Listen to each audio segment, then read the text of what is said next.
So this is a case where vibe coding solves a real problem for a real market. I don't even know if this could be described as vibe coding because the development was a lot more intentional and detailed. What is the problem and what is the market? The market is Puerto Escondido, a little surfer town here in southern Mexico. Like a lot of beach towns, the real estate market is very small and very fragmented. And that means that there's a lot of smaller agencies and realtors, and each one has their little own set of listings. And whenever somebody comes to them as a buyer, they would show them those listings only. And if you want to truly see the entire market, well, tough luck. This is going to be a full-time job of interacting with about 8 to 10 different realtors in order to truly find a good deal or the kind of house that you're looking for. And I've experienced that as a buyer here in the market. I had to deal with multiple realtors. Navigating all these websites was a nightmare because, first of all, they were in different languages. Each realtor uses very different terminology in how they phrase things. They have different categories of listings. Currency as well. Some of them were in USD, some of them were in Mexican pesos. It was full-time work with an Excel sheet as a buyer in order to intelligently navigate this market. Now, larger markets don't have that problem. Larger markets have a thing like MLS or Zillow or something along those lines. I decided to develop a piece of software that essentially scans the entire market daily, takes all these listings and cleans them up. And by clean them up, I mean unify them into a single coherent database that has USD and MXN converted nicely. It is also converting English into Spanish, Spanish into English when necessary. It also cleans up the nonsense that realtors like to write in order to rank high on Google or hypnotize the boomers. I'm not really sure,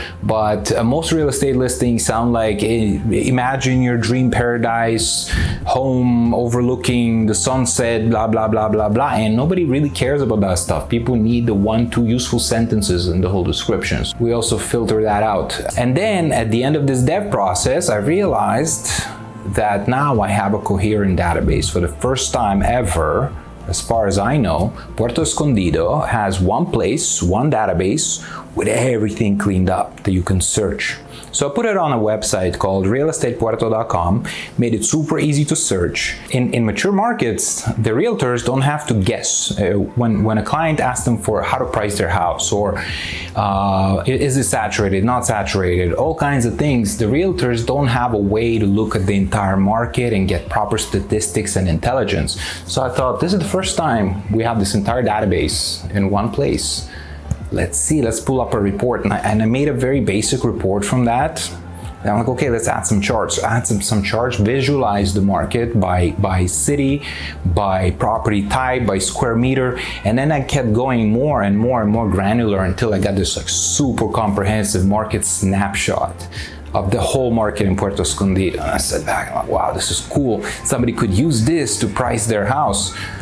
And then I'm like, well, why don't I do that? Why don't I just develop a little tool? And so we developed a little tool, a pricing tool that allows somebody to first time ever in Puerto Escondido to price their house according to the other listings in the market, as in like how much does beachfront add to the price versus beach view versus walk to the beach versus far away from the beach?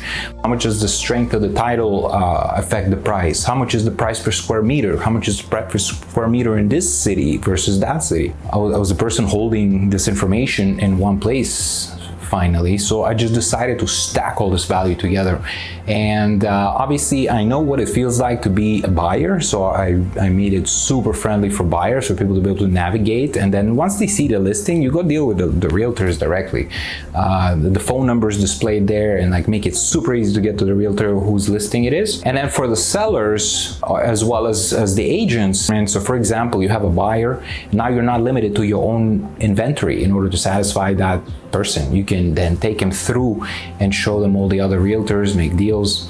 This is one of my most esoteric capitalist views ever, is that you think about the value at the end and then everything else extrapolates itself from that value. So this is a case where I just kept pushing the edge of the LLMs and the coding agents as far as adding more and more usefulness, just usefulness.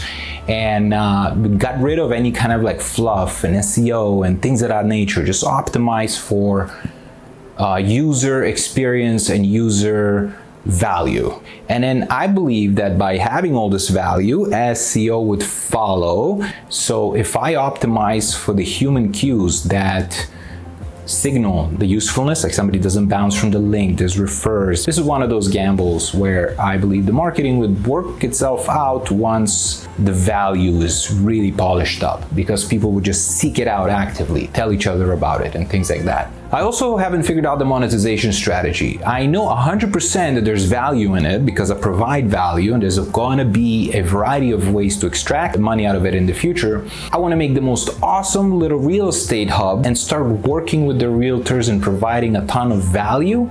And my bet is that it will work itself out.